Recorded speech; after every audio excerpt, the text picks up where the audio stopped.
नमस्ते, मैं चंद्रशेखर आप सभी को मैं अपने चैनल डिलीजेंट एकेडमी में स्वागत करता हूं। हम लोग यूपी पुलिस कांस्टेबल के लिए एक सीरीज स्टार्ट किए थे जिसमें हम लोग प्रत्येक दिन मैथ का 15 क्वेश्चन करते हैं। वो हमारा क्वेश्चन या तो प्रीवियस ईयर रहता है या प्रीवियस ईयर के ऊपर आधारित क्वेश्चन रहता है। चलिए आज हम लोग उस सीरीज में आगे की तरफ चलते हैं। इससे पहले अगर आप मेरे चैनल पर नए हो तो चैनल को सब्सक्राइब कर लें और बेल आइकन को प्रेस करना बिल्कुल ना भूलें ताकि आपको सबसे पहले लेटेस्ट नोटिफिकेशन मिलता रहे। चलिए अब हम लोग क्वेश्चन की तरफ चलते हैं। देखिए हमारा क्वेश्चन क्या दिया हुआ है। हमारा क्वेश्चन दिया 2 उम्मीदवारों वाले एक चुनाव में हारने वाला उम्मीदवार 41% मत प्राप्त करके 5580 मतों से पराजित होता है तो कुल मतों की संख्या कितनी है। हमें क्या निकालना है, कुल मतों की संख्या निकालना है। देखिए कुल मतों की संख्या अपने आप में क्या होगा, 100% होगा। कुल मतों की संख्या अपने आप में क्या होगा, 100% होगा। अब देखिए इस 100% में से एक उम्मीदवार को कितना मिल रहा है, 41% मिल रहा है। एक उम्मीदवार को 41% मिल रहा है तो दूसरे को कितना मिल जाएगा, यानी 100 में से 41 माइनस करेंगे तो ये कितना हो जाएगा, ये हो जाएगा 59%। दूसरे उम्मीदवार को कितना मिल जाएगा, 59%। एक उम्मीदवार को 41% मिल रहा है और दूसरे को कितना मिल रहा है, 59, यानी ये कितने परसेंट मत से हार जाएगा। हम इसमें से 59 में से 41 माइनस करेंगे तो हमारा कितना हो जाएगा, 18%। यानी हारने वाला उम्मीदवार जीतने वाले उम्मीदवार से 18% मत से हार जाएगा। लेकिन हमें क्वेश्चन में क्या दिया है कि 5580 मतों से हार रहा है, यानी इस 18% का जो वैल्यू हमें क्वेश्चन में दिया हुआ है 5580 दिया हुआ है। इस 18% का वैल्यू हमें क्वेश्चन में क्या दिया हुआ है, 5580 दिया हुआ है और हमसे कुल मतों की संख्या पूछ रहा है, यानी 100% का वैल्यू पूछ रहा है। तो हम यहाँ से 1% का वैल्यू निकाल सकते हैं। हम 1% का वैल्यू निकालेंगे, हम इसे 18 से भाग देंगे, ये कितने बार में जाएगा, 3 बार में जाएगा। 18 × 54, हाथ में 1, ये कितना हो जाएगा, ये हो जाएगा 18, यानी एक बार में जाएगा, ये 0 आ जाएगा। 1% हमारा क्या निकल के आ गया, 310 निकल के आ गया। तो हमारा 100% यहाँ से क्या निकल के आ जाएगा, यहाँ से हमारा 100% निकल के आ जाएगा। हम इसमें 100 से गुना कर लेंगे, ये कितना हो जाएगा, 31,000। यानी कुल मतों की संख्या हमारा क्या निकल के आ गया, 31,000 निकल के आ गया। चलिए क्वेश्चन समझ में आ गया होगा। नेक्स्ट क्वेश्चन पे चलते हैं। देखिए हमारा क्वेश्चन क्या दिया हुआ है। हमारा क्वेश्चन दिया किसी वस्तु पर 25% और 12% की छूट पर बेचने पर प्राप्त होने वाली राशियों का अंतर 195 रुपया है। अंकित मूल्य क्या होगा। हमें क्या निकालना है, वस्तु का अंकित मूल्य निकालना है। तो देखिए हमने मान लिया कि वस्तु का अंकित मूल्य 100 रुपया है। हमने क्या मान लिया कि वस्तु का अंकित मूल्य 100 रुपया है। अब देखिए 100 रुपया पर हम एक बार 25% का अगर डिस्काउंट देंगे, 25% का डिस्काउंट, तो वस्तु कितना में बिकेगी, 100 का 25% कितना हो जाएगा, 25 रुपया, यानी वस्तु बिक जाएगी 75 रुपये में। अब देखिए एक बार हम डिस्काउंट अगर दें, हमारा दूसरा डिस्काउंट क्या दिया है, 12%। तो देखिए 100 का 12% कितना हो जाएगा, 12 रुपया हो जाएगा, यानी वस्तु कितने में बिक जाएगी, 88 रुपये में। अब देखिए एक बार जो है हम 25% का डिस्काउंट दे रहे हैं तो वस्तु 75 रुपये में बिक रही है, और एक बार 12% का डिस्काउंट दे रहे हैं तो वस्तु कितना में बिक रही है, 88 रुपये में बिक रही है। यानी यहाँ डिफरेंस कितने का आया, हम 88 में से अगर 75 माइनस करेंगे तो हमारा डिफरेंस कितना निकल के आ जाएगा, 13 यूनिट। अब देखिए हमने यहाँ अंकित मूल्य 100 रुपया मान के रखा था तो डिफरेंस हमारा कितना निकल के आया, 13 रुपया निकल गया है। लेकिन हमें क्वेश्चन में डिफरेंस कितना दिया हुआ है, हमें क्वेश्चन में डिफरेंस दिया हुआ है 195 रुपया, यानी इस 13 यूनिट का वैल्यू हमें क्वेश्चन में दिया हुआ है, इस 13 यूनिट का वैल्यू हमें क्वेश्चन में दिया हुआ है 195 रुपया। तो हम यहाँ से 1 यूनिट का वैल्यू निकाल सकते हैं। 1 यूनिट का वैल्यू क्या हो जाएगा, हम इसे 13 से भाग देंगे, एक बार में जाएगा, हार्सिल 6 यानी 65, 5 बार में जाएगा, यानी 1 यूनिट कितना निकल के आ गया, 15 रुपये के बराबर। हमें क्या निकालना था, अंकित मूल्य। हमने अंकित मूल्य क्या मान के रखा है, 100 रुपया, यानी 100 यूनिट का वैल्यू हमारा यहाँ से क्या निकल के आ जाएगा, 100 यूनिट का वैल्यू हमारा निकल के आ गया 1500 रुपया, यानी उस वस्तु का अंकित मूल्य कितना होगा, 1500 रुपया होगा। चलिए क्वेश्चन समझ में आ गया होगा। नेक्स्ट क्वेश्चन पे चलते हैं। देखिए हमारा क्वेश्चन क्या दिया हुआ है। हमारा क्वेश्चन दिया 3000 रुपये की राशि पर 3 वर्षों का 10% प्रति वर्ष की दर से साधारण ब्याज कितना होगा। हमें क्या निकालना है, साधारण ब्याज निकालना है। देखिए साधारण ब्याज क्या होता है कि प्रत्येक साल का साधारण ब्याज हमारा बराबर होता है, यानी पहले साल अगर हमें प्रिंसिपल का 10% ब्याज मिल रहा है, पहले साल अगर हमें प्रिंसिपल का 10% ब्याज मिल रहा है तो दूसरे साल भी हमें क्या मिल जाएगा, प्रिंसिपल पे 10% का ब्याज मिल जाएगा, तीसरे साल भी हमें प्रिंसिपल पे 10% का ब्याज मिल जाएगा। यानी 3 साल में टोटल ब्याज कितना मिल जाएगा, 3 साल में टोटल जो है प्रिंसिपल का 30% हमें ब्याज मिल जाएगा। हमें प्रिंसिपल कितना दिया हुआ है, 3000 रुपया दिया हुआ है, यानी हम यहाँ से निकालेंगे 3000 का 30%, 3000 का 30% निकालेंगे, यानी 2 जीरो से हमारा 2 जीरो चला जाएगा। हम 30 में 30 से गुना करेंगे, हमारा कितना निकल के आ जाएगा, 900 रुपया, यानी 3 साल का 10% के दर से एसआई कितना निकल के आ गया, 900 रुपया निकल के आ गया। चलिए क्वेश्चन समझ में आ गया होगा। नेक्स्ट क्वेश्चन पे चलते हैं। देखिए हमारा क्वेश्चन क्या दिया हुआ है, हमारा क्वेश्चन दिया 600 रुपये की धनराशि 5 वर्ष बाद चक्रवृद्धि ब्याज की किसी निश्चित दर से दोगुनी हो जाती है, 20 वर्षों बाद यह कितनी हो जाएगी। देखिए हमें क्या दिया हुआ है कि राशि जो है, हमने मान लिया कि राशि 1 है, तो 5 वर्ष में क्या हो गई, 5 वर्ष में राशि जो हो गई दोगुनी हो गई, यानी 1 से कितना हो गई, 2 हो गई। अब देखिए चक्रवृद्धि ब्याज में क्या होता है कि अगर समय डिफरेंस हमारा बराबर हो तो जो हमारा प्रिंसिपल और अमाउंट का रेशियो होता है वो अगले समय डिफरेंस में भी प्रिंसिपल और अमाउंट का रेशियो वही रहता है। और चक्रवृद्धि ब्याज में क्या होता है कि पहले साल जो हमारा प्रिंसिपल है और पहले साल के अंत में जो हमारा अमाउंट बनता है वो दूसरे साल के लिए क्या बन जाता है, प्रिंसिपल बन जाता है। अब देखिए 5 वर्ष में जो हमारा प्रिंसिपल और अमाउंट का रेशियो है वो क्या है, 1:2 है। तो अगले 5 वर्ष में भी, अगले 5 वर्ष में हमारा रेशियो क्या हो जाएगा, अगले 5 वर्ष में भी रेशियो 1:2 हो जाएगा। अब देखिए यहाँ हमारा रेशियो 1:2 हो जाएगा, यहाँ भी रेशियो 1:2 हो जाएगा, यानी यहाँ 1 का वैल्यू क्या है, 2 है, तो यहाँ 2 का वैल्यू क्या हो जाएगा, 4 हो जाएगा। अब देखिए अगले 5 वर्ष में भी क्या हो जाएगा, अगले 5 वर्ष में भी रेशियो हमारा क्या हो जाएगा, 1:2, यानी यहाँ 4 है, 1 की जगह 4 है, तो यहाँ क्या हो जाएगा, 8 हो जाएगा। अगले 5 वर्ष में भी क्या हो जाएगा, अगले 5 वर्ष में भी 1:2 का रेशियो हो जाएगा, यानी यहाँ 8 है तो कितना हो जाएगा, 16 हो जाएगा। यानी राशि जो है 20 वर्ष में कितना हो जाएगी, 16 गुना हो जाएगी। अब देखिए हमें ऐसे लिख के बनाने का ज़रूरत नहीं है, हम इसे डायरेक्ट यहाँ से लिख सकते हैं, हम इसे डायरेक्ट यहाँ से लिख सकते हैं। हमें क्या दिया कि राशि जो है 5 वर्ष में, राशि जो है 5 वर्ष में कितनी हो गई, दोगुनी हो गई। राशि 5 वर्ष में दोगुनी हो गई, तो हमसे पूछ रहा है कि 20 वर्ष में कितनी गुनी हो जाएगी, 20 वर्ष में कितनी गुनी हो जाएगी।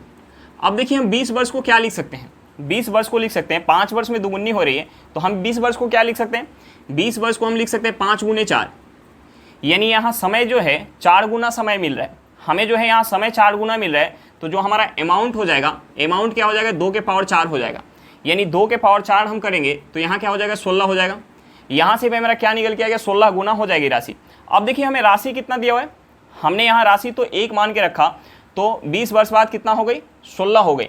लेकिन हमें क्वेश्चन में राशि कितना दिया हुआ है, हमें 600 रुपया दिया हुआ है, यानी 20 वर्ष बाद हमारा राशि कितना हो जाएगा, 600 × 16।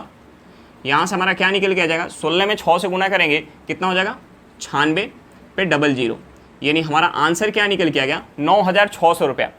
600 रुपये की धनराशि 5 वर्ष में अगर दुगुनी हो रही है तो 20 वर्ष में कितनी हो जाएगी, 9600 रुपया हो जाएगी। चलिए क्वेश्चन समझ में आ गया होगा, नेक्स्ट क्वेश्चन पे चलते हैं। देखिए हमारा क्वेश्चन क्या दिया हुआ है, हमारा क्वेश्चन दिया हुआ है ए ने 10 दिनों में एक काम का 1/4 भाग पूरा कर लिया, बी बचा हुआ काम 20 दिनों में पूरा कर लिया, दोनों मिलकर इसे कितने दिनों में पूरा कर सकते हैं। देखिए हमें क्वेश्चन में दिया हुआ है, हमें क्वेश्चन में क्या दिया हुआ है, हमें दिया कि ए जो है एक काम का 1/4 भाग 10 दिनों में पूरा कर सकता है, 10 दिनों में पूरा कर सकता है, यानी पूरा एक काम को कितना दिन में करेगा, पूरा एक काम को 40 दिन में करेगा, पूरा एक काम को ए जो है अकेले कितना दिन में करेगा, 40 दिन में करेगा। अब देखिए हमें क्वेश्चन में दूसरा क्या दिया हुआ है, हमें क्वेश्चन में दूसरा दिया हुआ है कि बचा हुआ काम बी, बचा हुआ अगर ए जो है 1/4 काम कर रहा है तो शेष काम कितना बच गया, 3/4। 3/4 काम को बी जो है कितना दिन में कर रहा है, 20 दिनों में कर रहा है, 20 दिनों में कर रहा है, यानी पूरे एक काम को बी कितने दिन में कर लेगा, पूरे एक काम को बी जो है 80/3 दिन में कर लेगा, 80/3 दिन में कर लेगा। अब देखिए हम सबसे पहले क्या करते हैं, हमारा ये निकल के आ गया कि ए जो है पूरा अकेले काम को 40 दिन में कर लेता है और बी जो है अकेले पूरा काम को 80/3 दिन में कर लेता है। तो देखिए हम सबसे पहले क्या करते हैं, कुछ काम को मान लेते हैं, कुछ काम को मान लेते हैं। अब देखिए काम मानने के लिए हम क्या करते हैं, जो ए जो है हमें दिया कि 40 दिन में कर सकता है और बी जो है 80/3 दिन में कर सकता है, तो हम इसका एलसीएम निकाल लेते हैं। अब देखिए हम 40 और 80/3 का एलसीएम निकालेंगे तो हमारा क्या हो जाएगा, 80 हो जाएगा, यानी हम टोटल वर्क को मान लेते हैं 80 यूनिट, टोटल वर्क को मान लेते हैं 80 यूनिट। देखिए जब 80 यूनिट काम ए कर रहे हैं, 80 यूनिट काम जब ए कर रहा है तो कितना समय ले रहा है, 40 दिन का समय ले रहा है, और जब 80 यूनिट काम बी कर रहा है तो कितना समय ले रहा है, 80/3 दिन का समय ले रहा है। अब देखिए यहाँ से हमारा दोनों का इफिशियंसी निकल के आ जाएगा, ए जो है 40 दिन में 80 यूनिट काम कर रहा है तो एक दिन में कितना करेगा, 2 यूनिट, और बी जो है 80/3 दिन में 80 यूनिट काम कर रहा है तो एक दिन में कितना करेगा। हम इस 80 में अगर 80/3 से भाग देंगे तो हमारा क्या निकल के आ जाएगा, 3 निकल के आ जाएगा, यानी बी जो है एक दिन में 3 यूनिट काम कर सकता है। अगर दोनों मिलके करें यानी ए प्लस बी मिल के करें तो एक दिन में कितना काम हो पाएगा, 5 यूनिट काम हो पाएगा। हमें काम कितना करना है, 80 यूनिट काम करना है। दोनों मिलकर करेंगे तो 5 यूनिट काम हो पाएगा, यानी यहाँ से हमारा समय क्या निकल के आएगा, 16 दिन। यानी दोनों मिलके उस काम को 16 दिन में पूरा कर सकते हैं। चलिए क्वेश्चन समझ में आ गया होगा, नेक्स्ट क्वेश्चन पे चलते हैं। देखिए हमारा क्वेश्चन क्या दिया हुआ है, हमारा क्वेश्चन दिया पाइप ए और बी एक टंकी को क्रमशः 18 घंटे और 27 घंटे में भर सकते हैं। यदि दोनों पाइप को एक एक घंटे के लिए खोला जाता है और पाइप ए को पहले घंटे खोला जाता है तो टंकी कितने घंटे में पूरी तरह से भर जाएगी। तो देखिए हम सबसे पहले क्या करते हैं, जो हमारा समय दिया हुआ है हम उस समय का एलसीएम निकाल लेते हैं। हमारा समय क्या दिया हुआ है, हमारा जो समय दिया हुआ है ए जो है 18 घंटा में भर रहे हैं, ए जो है 18 घंटा में भर रहे हैं और बी जो है 27 घंटा में भर रहे हैं। तो हम सबसे पहले 18 27 का एलसीएम निकाल लेते हैं। 18 और 27 का एलसीएम कितना हो जाएगा, 54 हो जाएगा। 18 और 27 का एलसीएम कितना हो जाएगा, 54 हो जाएगा। हम टंकी की धारिता मान लेते हैं 54 यूनिट, टंकी की धारिता मान लेते हैं 54 यूनिट। देखिए जब 54 यूनिट पानी ए भर रहे हैं, 54 यूनिट पानी जब ए भर रहे हैं तो कितना समय ले रहा है, 18 घंटे का समय ले रहा है। और 54 यूनिट पानी जब बी भर रहा है तो कितना समय ले रहा है, 27 घंटा का समय ले रहा है। अब देखिए ए जो है 18 घंटा में अगर 54 यूनिट टंकी के अंदर पानी भर रहा है तो 1 घंटा में कितना भरेगा, 3 यूनिट, यानी ए का एफिशिएंसी कितना हो गया, 3 यूनिट। अब देखिए बी जो है 27 घंटा में अगर 54 यूनिट पानी भर रहा है टंकी के अंदर तो 1 घंटा में कितना भरेगा, 2 यूनिट, यानी यहाँ से बी का एफिशिएंसी क्या निकल के आ गया, 2 यूनिट। अब देखिए हमें टोटल टंकी के अंदर 54 यूनिट पानी भरना है और हमें क्वेश्चन में क्या दिया है कि दोनों पाइप को एक एक घंटा के लिए खोला जाता है और पाइप ए को पहले घंटा खोला जाता है। यानी पहले घंटा ए आएगा 1 घंटा के लिए, ए जो आएगा 1 घंटा के लिए कितना पानी भर देगा, ए जो है 1 घंटा में 3 यूनिट पानी भर देगा। ए जो है 1 घंटा में कितना पानी भर देगा, 3 यूनिट। उसके बाद अगले घंटा कौन आएगा, बी आएगा। बी आएगा 1 घंटा के लिए, 1 घंटा में बी कितना पानी भर देगा, 2 यूनिट। बी जो है 1 घंटा में कितना पानी भर देगा, 2 यूनिट। अब देखिए समय कितना हो गया, समय जो हो गया 2 घंटा और पानी टंकी के अंदर कितना गया, 5 यूनिट। 2 घंटा में टंकी के अंदर 5 यूनिट पानी चला गया। अब देखिए हमें 54 यूनिट पानी भरना है तो देखिए हम क्या करते हैं, दोनों साइड 10 से गुना कर लेते हैं। यानी 20 घंटा में कितना पानी भर जाएगा टंकी के अंदर, 50 यूनिट पानी भर जाएगा। 20 घंटा में टंकी के अंदर 50 यूनिट पानी भर जाएगा। हमें भरना कितना है, 54 यूनिट। यानी 1 घंटा और कौन आएगा, ए आएगा। ए आएगा अगले घंटा कितना पानी भर देगा, ए जो है 1 घंटा में 3 यूनिट पानी भर रहा है, 3 यूनिट पानी भर रहे हैं। उसके बाद बी आएगा। देखिए टंकी के अंदर पानी कितना चला गया, 50 प्लस का 3 यानी 53 यूनिट चला गया और हमें 54 यूनिट पानी भरना है। अब देखिए बी जो है 1 घंटा में 2 यूनिट पानी भर रहा है, लेकिन हमें पानी कितना भरना है, हमें पानी भरना है 1 यूनिट ही पानी भरना है।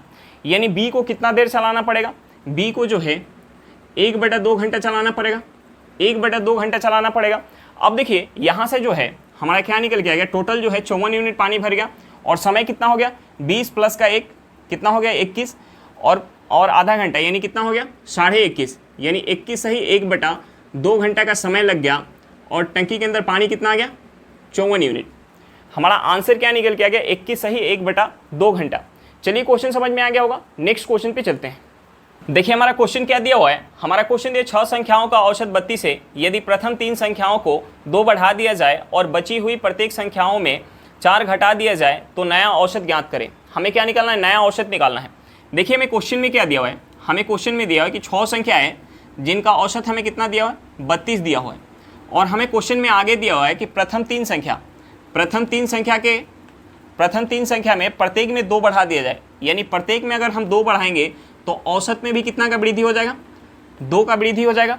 यानी यहाँ योग में कितना का वृद्धि हो जाएगा, 3 संख्या है और प्रत्येक में 2-2 का वृद्धि हो रहा है, यानी योग में कितना का वृद्धि हो जाएगा, प्लस का 2 गुने 3, यानी यहाँ योग में जो है 6 का वृद्धि हो गया।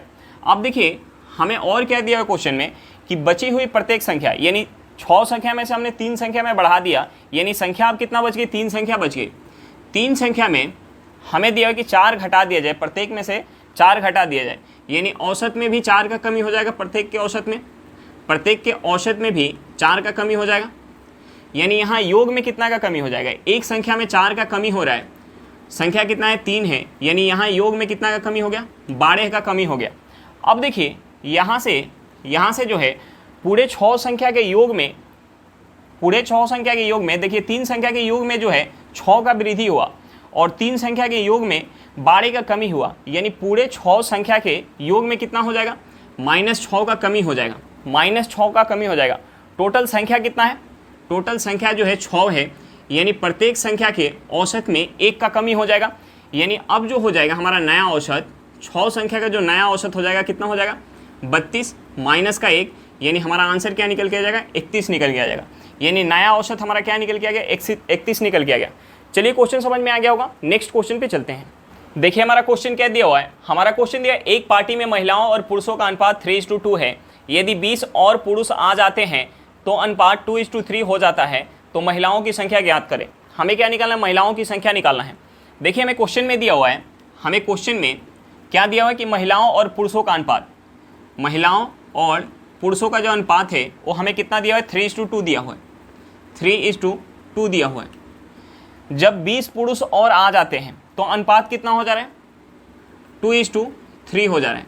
अनुपात कितना हो जा रहा है, 2:3 हो जा रहा है। देखिए केवल कौन आ रहा है, पुरुष आ रहा है, लेकिन यहाँ क्या हो गया, यहाँ जो है पुरुष की संख्या में तो 1 का वृद्धि हो गया, 1 यूनिट का, लेकिन महिला की संख्या में जो है 1 यूनिट का कमी हो गया।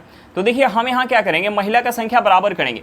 यानी हम बराबर करने के लिए क्या कर सकते हैं, बराबर करने के लिए हम ऊपर जो है यहाँ 2 से गुना कर लेते हैं और नीचे 3 से गुना कर लेते हैं। अगर ऊपर 2 से गुना करेंगे तो हमारा कितना हो जाएगा, ये हो जाएगा 6:4, और नीचे अगर हम 3 से गुना करेंगे तो कितना हो जाएगा, 3 से गुना करेंगे तो हो जाएगा 6:9 हो जाएगा। अब देखिए यहाँ महिला का संख्या क्या है, पहले जितना था उतना ही है। पुरुष का संख्या में वृद्धि हो रहा है क्योंकि 20 पुरुष आ रहे हैं, लेकिन यहाँ हमें पुरुष की संख्या में कितना वृद्धि हो रहा है, 5 यूनिट का वृद्धि हो रहा है। लेकिन हमें क्वेश्चन में क्या दिया है कि कितने पुरुष आ रहे हैं, 20 पुरुष आ रहे हैं, 20 पुरुष आ रहे हैं, लेकिन यहाँ हमारा कितना वृद्धि हो रहा है, 5 यूनिट का। यानी यहाँ से हमें पता चल गया कि 5 यूनिट का जो वैल्यू है वो कितना है, 20 है, तो 1 यूनिट का वैल्यू कितना हो जाएगा, 4 हो जाएगा। हमें क्या निकालना है, हमें निकालना है महिलाओं की संख्या। महिला की संख्या कितना है, 6 यूनिट, यानी 6 यूनिट हमारा कितना हो जाएगा, 24 हो जाएगा। हमारा आंसर क्या निकल के आ गया, हमारा आंसर निकल के आ गया 24। चलिए क्वेश्चन समझ में आ गया होगा, नेक्स्ट क्वेश्चन पे चलते हैं। देखिए हमारा क्वेश्चन क्या दिया हुआ है, हमारा क्वेश्चन दिया है रमन, मनन तथा कमल साझेदार है तथा एक व्यापार में निवेश करते हैं। रमन कुल निवेश का 2/5 भाग तथा मनन कुल निवेश का 3/8 भाग निवेश करता है, तब रमन, मनन तथा कमल के लाभ का अनुपात ज्ञात करें। हमें क्या निकालना है, लाभ का रेशियो निकालना है। देखिए हम लाभ का रेशियो कैसे निकालते हैं, हम पूंजी का रेशियो निकाल के और समय का रेशियो निकाल के हम गुना करते हैं तो हमारा लाभ का रेशियो निकल के आता है। अब देखिए इस क्वेश्चन में हमें पूरे क्वेश्चन में समय का बात कहीं नहीं बोला गया है, यानी हम ये मान के चलेंगे कि सभी के पास समय क्या है, बराबर है। जब हमारा समय बराबर होता है तो हमारा जो है लाभ किस रेशियो में बढ़ता है, जिस रेशियो में पूंजी रहता है उसी रेशियो में हमारा लाभ बढ़ता है। तो देखिए हम सबसे पहले पूंजी का रेशियो निकालेंगे। अब देखिए पूंजी के रेशियो निकालने के लिए हम कुछ पूंजी को मान लेते हैं, टोटल पूंजी को हम कुछ मान लेते हैं। देखिए टोटल पूंजी को हम क्या माने, यहाँ हमारा क्या दिया हुआ है कि रमन जो है कुल निवेश का 2/5 भाग निवेश कर रहा है और मनन जो है कुल निवेश का 3/8 भाग निवेश कर रहा है। तो हम इस 8 और 5 का एलसीएम ले लेते हैं। 8 और 5 का एलसीएम कितना हो जाएगा, 40। यानी हम कुल निवेश को मान लेंगे 40 यूनिट, कुल निवेश को मान लेंगे 40 यूनिट। अब देखिए यहाँ कौन है, रमन है, मनन है और कमल है। तो देखिए यहाँ से पूंजी का हमारा रेशियो क्या हो जाएगा, यहाँ से हमारा पूंजी का जो रेशियो हो जाएगा, पूंजी का रेशियो क्या हो जाएगा, रमन जो है कुल निवेश का 2/5 भाग निवेश कर रहा है। हमने कुल निवेश मान लिया 40 यूनिट, यानी 40 का हम 2/5 निकालेंगे, कितना हो जाएगा, 40 का 2/5 हमारा हो जाएगा, कितना हो जाएगा, 16 हो जाएगा, 16। और देखिए हमें दूसरा क्या दिया हुआ है, मनन जो है कुल निवेश का 3/8 भाग निवेश कर रहा है, यानी हम इस 40 का 3/8 निकालेंगे, कितना हो जाएगा, 8 से 5 बार में जाएगा, यानी हमारा हो जाएगा 15। मनन जो है 15 यूनिट निवेश कर रहा है और रमन जो है 16 यूनिट निवेश कर रहा है, और टोटल निवेश कितना है, 40 यूनिट, यानी 15 और 16 को ऐड करेंगे कितना हो जाएगा, 31 यूनिट हो जाएगा। यानी शेष कौन निवेश कर रहा होगा, कमल, यानी कमल कितना निवेश करेगा, 9 यूनिट। हम 31 यूनिट 40 में से माइनस करेंगे, हमारा कितना हो गया, 9 यूनिट। अब देखिए हमारा पूंजी का रेशियो निकल के आ गया, समय सबके पास बराबर है तो हमारा लाभ का भी रेशियो क्या हो जाएगा, हमारा लाभ का जो रेशियो हो जाएगा, जो पूंजी का रेशियो है, यानी लाभ का रेशियो हमारा क्या हो जाएगा, 16:15:9। हमसे क्या पूछ रहा था, लाभ का रेशियो, लाभ का रेशियो हमारा क्या निकल के आ गया, 16:15:9 निकल के आ गया। चलिए क्वेश्चन समझ में आ गया होगा, नेक्स्ट क्वेश्चन पे चलते हैं। देखिए हमारा क्वेश्चन क्या दिया हुआ है, हमारा क्वेश्चन दिया उन सैनिकों की न्यूनतम संख्या ज्ञात करें जिन्हें 10, 12, 15, 18 और 20 सैनिकों की टुकड़ी और पूर्ण वर्ग के रूप में तैयार किया जा सके। देखिए हमें न्यूनतम संख्या निकालना है सैनिक का, लेकिन वो जो हमारी संख्या हो एक पूर्ण वर्ग के रूप में हो। तो देखिए हमें ऑप्शन दिया हुआ है 400, 625, 900 और 180। तो देखिए यहाँ 625 हमारा नहीं हो सकता, 180 नहीं हो सकता, क्योंकि 625 और 180 क्या है, पूर्ण वर्ग नहीं है। यानी हमारा 400 हो सकता है या 900 हो सकता है। तो देखिए हम सबसे पहले क्या करेंगे, जो हमारा संख्या दिया हुआ है 10, 12, 15, 18 और 20, हम इसका एलसीएम निकालेंगे। सबसे पहले 10, 12, 15, 18, 20 का हम एलसीएम निकालेंगे। देखिए एलसीएम निकालने के लिए हम सबसे पहले क्या करते हैं, सबसे पहले सबसे बड़े नंबर का हम फैक्टर करते हैं। यानी हम 20 का फैक्टर करेंगे, क्या हो जाएगा 2 गुने 2 गुने 5। उसके बाद हम 18 का फैक्टर करेंगे। 18 का फैक्टर क्या होता है, 2 गुने 3 गुने 3, यानी 2 यहाँ पे है, हम करेंगे 3, 3 गुने 3, 3 गुने 3। उसके बाद कौन सी नंबर है, 15, यानी 15 का फैक्टर क्या हो जाएगा, 5 गुने 3, 5 गुने 3 हमारा यहाँ पे है। उसके बाद 12, 12 का फैक्टर क्या हो जाएगा, 2 गुने 2 गुने 3, यानी यहाँ पे है। उसके बाद हमारा क्या है 10, यानी 10 का फैक्टर क्या हो जाएगा, 2 गुने 5, 2 गुने 5 यहाँ पे है हमारा। अब देखिए हम इसमें गुना कर लेंगे, यहाँ हम गुना कर लेंगे तो हमारा क्या हो जाएगा, हमारा यहाँ से हो जाएगा 2 गुने 2 4, 4 गुने 5 कितना हो जाएगा 20, 20 में 3 से गुना करेंगे कितना हो जाएगा 60, 60 में 3 से गुना करेंगे कितना हो जाएगा 180, 180।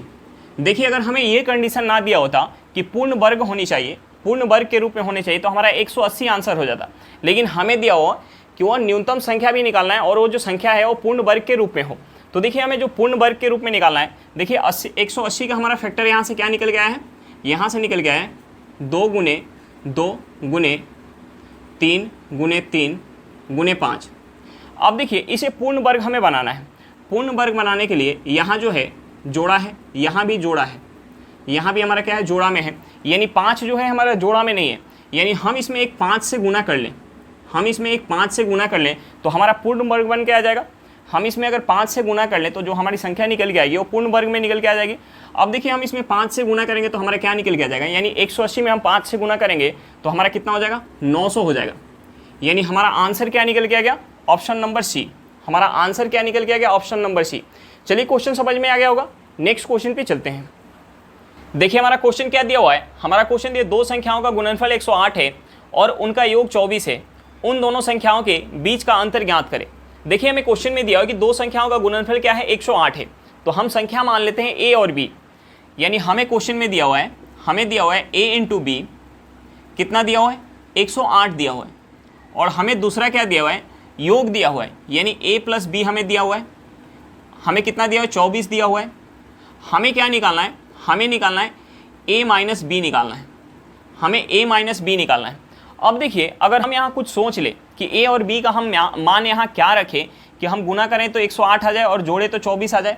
तो देखिए अगर हम a की जगह 18 रख लें, अगर हम a की जगह 18 रख लें और b की जगह 6 रख लें तो 18 प्लस का 6 कितना हो जाएगा 24 हो जाएगा, और 18 में अगर हम 6 से गुना कर दें तो कितना हो जाएगा 108 हो जाएगा। यानी हम a की जगह क्या रखें 18 और b की जगह 6, यानी डिफरेंस कितना निकल के आ जाएगा 12 निकल के आ जाएगा। अब देखिए अगर हम सोच नहीं सकते हैं कि हम यहाँ क्या रखें तो हम इसे कैसे सॉल्व करेंगे। हमें क्या निकालना है, हमें निकालना है, हमें जो निकालना है a माइनस बी। देखिए a माइनस बी का होल स्क्वायर क्या होता है, a माइनस बी का होल स्क्वायर क्या होता है, ये होता है a square plus b square minus 2ab। अब देखिए हम इसे और क्या लिख सकते हैं, हम इसे यहाँ से लिख सकते हैं a माइनस बी का होल स्क्वायर इक्वल टू, हम यहाँ से लिख सकते हैं a प्लस बी का होल स्क्वायर। हमारा यहाँ क्या हो जाएगा, यहाँ हो जाएगा, यानी हमने यहाँ एक्स्ट्रा क्या ले लिया, हमने एक्स्ट्रा यहाँ ले लिया प्लस 2ab, यानी हमें एक माइनस 2ab यहाँ करना पड़ेगा, यानी माइनस 2ab पहले से है और माइनस 2ab और करेंगे तो हमारा कितना हो जाएगा 4ab हो जाएगा, माइनस का 4ab। अब देखिए हम यहाँ a प्लस बी का वैल्यू हमें पता है तो पुट करेंगे, और a इंटू बी का भी वैल्यू हमें पता है तो हम यहाँ पुट करेंगे। अब देखिए यहाँ से हमारा क्या हो जाएगा, यहाँ से हो जाएगा a माइनस बी का स्क्वायर इक्वल टू a का वैल्यू कितना है, a का जो वैल्यू है हमारा a प्लस बी का वैल्यू कितना है 24 है, यानी 24 का हम स्क्वायर करेंगे, 24 का स्क्वायर माइनस का हम क्या करेंगे, माइनस का 4 इंटू 108 करेंगे।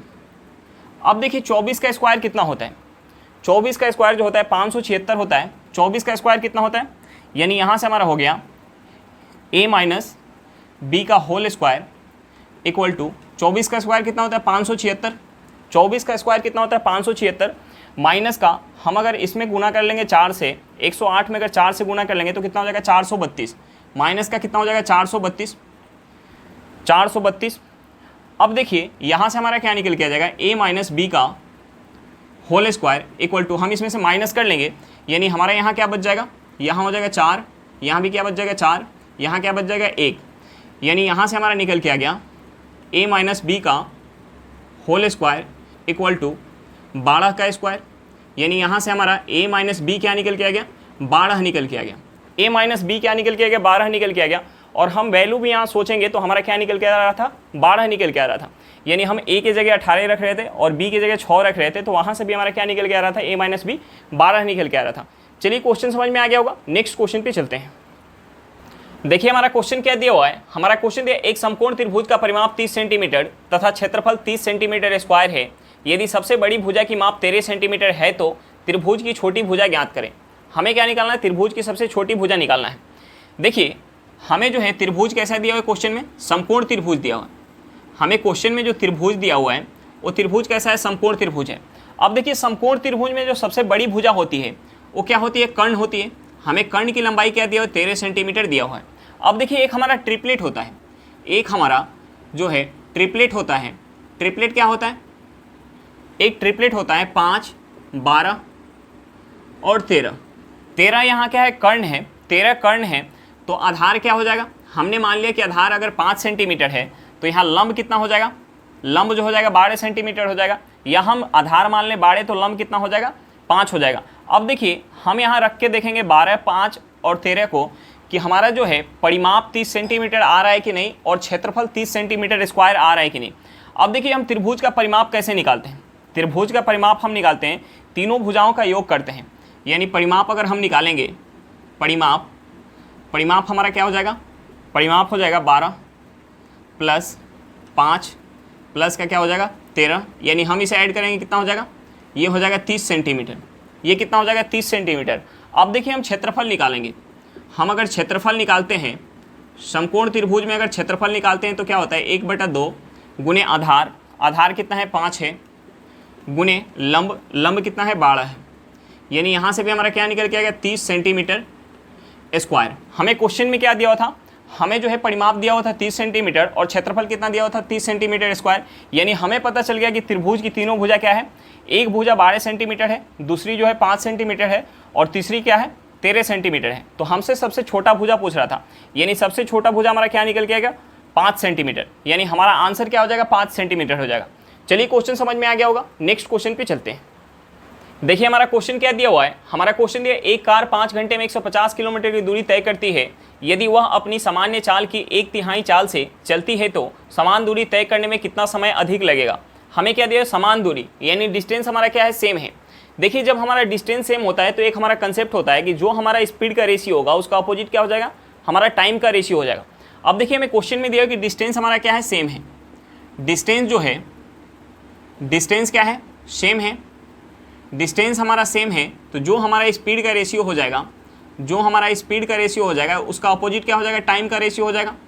अब देखिए हम यहाँ स्पीड का रेशियो निकाल सकते हैं। हमने मान लिया कि उसका जो सामान्य चाल है वो 3 यूनिट है। हमने मान लिया कि उसका सामान्य चाल 3 यूनिट है तो वह अपने सामान्य चाल के 1/3 चाल से चले। यानी सामान्य चाल हमने 3 यूनिट मान लिया तो अब उसका चाल क्या हो जाएगा, इस 3 का 1/3 कितना हो जाएगा, 1 हो जाएगा। यानी उसका सामान्य चाल अगर 3 यूनिट था तो अब कितना हो गया, 1 यूनिट। तो देखिए यहाँ समय का रेशियो क्या हो जाएगा, इसका अपोजिट, यानी 1/3 हो जाएगा। यानी पहले अगर वो अपने सामान्य चाल से जा रहा था तो 1 यूनिट का समय लग रहा था, तो अब जो है अपने सामान्य चाल का 1/3 से जा रहा है तो उससे समय कितना लग रहा है, 3 यूनिट का समय लग रहा है। यानी यहाँ जो है कितना ज़्यादा लगने लगा, 2 यूनिट ज़्यादा समय लगने लगा, 2 यूनिट ज़्यादा समय लगने लगा। हमें इस 2 यूनिट का वैल्यू निकालना है। अब देखिए हमें क्वेश्चन में दिया हुआ था कि एक कार जो है 5 घंटे में 150 किलोमीटर की दूरी तय करती है। यानी उसका जो सामान्य स्पीड से अपना जाती तो समय कितना लगता है, 5 घंटा का। यानी इस 1 यूनिट का वैल्यू हमें क्वेश्चन में दिया हुआ है 5 घंटा। 1 यूनिट का वैल्यू जो हमें क्वेश्चन में क्या दिया है, 5 घंटा दिया हुआ है। तो हम यहाँ से इस 2 यूनिट का वैल्यू निकाल सकते हैं। 2 यूनिट का वैल्यू क्या हो जाएगा, 10 घंटा। हमसे क्या पूछ रहा था कि अगर वो सामान्य चाल के स्पीड से ना जाके अपने सामान्य चाल के 1/3 से जाए तो समान दूरी तय करने में कितना अधिक समय लग जाएगा। यानी कितना अधिक समय लग जाएगा, 10 घंटा अधिक समय लग जाएगा। हमारा आंसर क्या निकल के आ गया, 10 घंटा। चलिए क्वेश्चन समझ में आ गया होगा, नेक्स्ट क्वेश्चन पे चलते हैं। देखिए हमारा क्वेश्चन क्या दिया हुआ है। हमारा क्वेश्चन है शांत जल में एक नाव की चाल 45 किलोमीटर पर घंटा है। यदि नाव धारा की दिशा में 80 किलोमीटर दूरी 1 घंटा 20 मिनट में तय करती है तो वह इतनी ही दूरी धारा के प्रतिकूल दिशा में कितना देर में तय करेगी। देखिए जब नाव धारा की दिशा में जाती है तो वहाँ क्या होता है, नाव और धारा का स्पीड ऐड होता है, और जब नाव धारा के प्रतिकूल यानी विपरीत दिशा में जाती है तो क्या होता है, नाव और धारा का स्पीड माइनस होता है। अब देखिए हमें जो है क्वेश्चन में नाव का स्पीड दिया हुआ है, यानी हमें x का वैल्यू दिया हुआ है 45 किलोमीटर पर घंटा। अब देखिए हमें दूसरा क्या दिया हुआ है, हमें दूसरा दिया हुआ है कि 80 किलोमीटर की दूरी धारा की दिशा में जो है 1 घंटा 20 मिनट में तय करती है। तो हम यहाँ से स्पीड निकाल सकते हैं, हमें जो है दूरी दिया हुआ है और समय दिया हुआ है तो स्पीड निकाल सकते हैं। और ये जो हमारा स्पीड निकल के आएगा, ये स्पीड कैसा होगा, नाव प्लस का धारा का, यानी धारा की दिशा में जा रही है 80 किलोमीटर दूरी। तो हम सबसे पहले इस 1 घंटा 20 मिनट को घंटा में चेंज कर लेते हैं। सबसे पहले हम इस 1 घंटा प्लस का 20 मिनट को घंटा में चेंज कर लेते हैं। यानी यहाँ से हमारा हो जाएगा 1 घंटा प्लस का ये कितना हो जाएगा 1/3 घंटा, यानी हम यहाँ से इसे लिख सकते हैं 4/3 घंटा। अब देखिए हमें समय जो है घंटा में पता चल गया, तो हम जो है स्पीड निकाल सकते हैं। हमें दूरी दिया हुआ तो हमारा जो स्पीड निकल के आएगा, ये स्पीड कैसा होगा, x प्लस का y। ये जो हमारा स्पीड होगा धारा के दिशा में जा रही है तो x प्लस का y होगा, यानी x प्लस वाई हमारा यहाँ से निकल के आ जाएगा 80 किलोमीटर का दूरी जाने में कितना समय लग रहा है, 4/3 घंटा। यानी यहाँ से हमारा क्या निकल के आ जाएगा, 3 ऊपर चला जाएगा, हम इसे काटेंगे, ये 20 बार में जाएगा, 20 में 3 से गुना करेंगे, यानी यहाँ से निकल के आ गया 60 किलोमीटर पर घंटा। हमारा स्पीड क्या निकल के आ गया, 60 किलोमीटर पर घंटा। अब देखिए x प्लस वाई हमें पता चल गया 60 किलोमीटर पर घंटा, और x का वैल्यू हमें पता है क्वेश्चन में 45 किलोमीटर पर घंटा। तो हम यहाँ से y बता पाएंगे, यहाँ से हमारा y यानी धारा का स्पीड क्या हो जाएगा, 15 किलोमीटर पर घंटा। अब देखिए जब धारा के विपरीत जाएगी तो वहाँ क्या होगा, नाव और धारा का स्पीड माइनस हो जाएगा। नाव का स्पीड क्या है 45 किलोमीटर पर घंटा और धारा का स्पीड क्या है 15 किलोमीटर पर घंटा, यानी स्पीड कितना हो जाएगा 30 किलोमीटर पर घंटा। अब देखिए धारा के विपरीत इतनी ही दूरी जाना है, यानी दूरी कितना है 80 किलोमीटर। तो हमारा यहाँ से समय निकल के आ जाएगा, हम दूरी में यानी 80 किलोमीटर में अगर हम भाग दे दें 30 किलोमीटर पर घंटा से, तो 1 जीरो से हमारा 1 जीरो कट जाएगा। यानी हम यहाँ से इसे लिख सकते हैं, हम इसे क्या लिख सकते हैं, हम इसे लिख सकते हैं 2 सही 2/3 घंटा। हमारा समय क्या निकल के आ गया, 2 सही 2/3 घंटा। चलिए क्वेश्चन समझ में आ गया होगा, नेक्स्ट क्वेश्चन पे चलते हैं। देखिए हमारा क्वेश्चन क्या दिया हुआ है, हमारा क्वेश्चन दिया हुआ है यदि √21 = 4.582 है तो √7/3 का मान क्या होगा। हमें क्या निकालना है, √7/3 का मान निकालना है। देखिए हमें जो है क्या निकालना है, √7/3 का मान निकालना है। तो देखिए अगर हम ऊपर नीचे 3 से गुणा कर लें, तो हमारा कोई फ़र्क नहीं पड़ेगा। यानी यहाँ से हमारा क्या हो जाएगा, यहाँ से हो जाएगा √21, ये जो है रूट के अंदर अगर 2 3 है तो 1 3 बाहर आ जाएगा, ये हमारा क्या हो जाएगा 3 हो जाएगा। अब देखिए हमें जो है क्वेश्चन में दिया है कि √21 = क्या दिया है, 4.582 दिया हुआ है। तो हम यहाँ से वैल्यू पुट कर सकते हैं √21 का, यानी 4.582 हम इसमें 3 से भाग देंगे। अब देखिए 3 से भाग देंगे तो हमारे यहाँ क्या हो जाएगा, ये हो जाएगा 1 बार में जाएगा, पॉइंट आ जाएगा हमारा, यानी ये हो जाएगा 15, 5 बार में जाएगा, ये जाएगा 2 बार में, हार्सिल 2 22, ये 7 बार में जाएगा। यानी हमारा यहाँ से क्या निकल के आ गया 1.527। हमारा आंसर क्या निकल के आ गया 1.527। चलिए क्वेश्चन समझ में आ गया होगा। आज के लिए इतना ही, फिर मिलते हैं नेक्स्ट क्लास में। अगर क्लास अच्छा लगे तो क्लास को लाइक करिएगा, अगर आप मेरे चैनल पर नए हो तो चैनल को सब्सक्राइब करिएगा और क्लास को अपने दोस्तों के साथ शेयर करना बिल्कुल मत भूलिएगा। चलिए बाय बाय।